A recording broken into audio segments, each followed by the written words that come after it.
giving me opportunity to become a better person.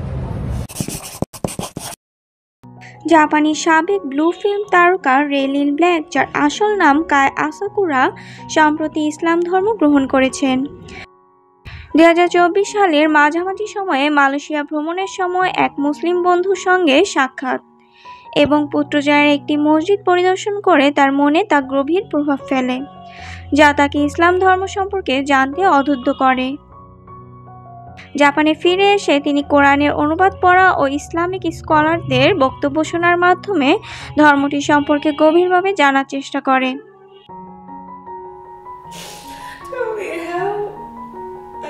2024 সালের October মাসে টোকিওর একটি ইসলামিক সেন্টারে হিজাব পরিহিত অবস্থায় তার একটি ভিডিও শেয়ার করলে তা দ্রুত ভাইরাল হয় এবং ব্যাপক আলোচনার সৃষ্টি হয়।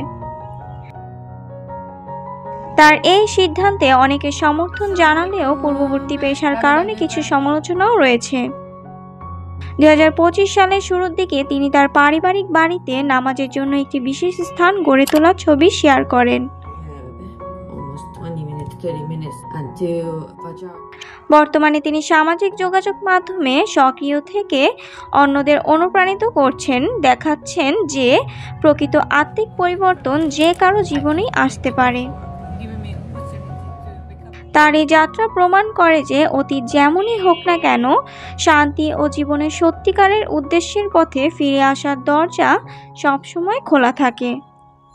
Assalamualaikum, Ramadan Mubarak everybody. So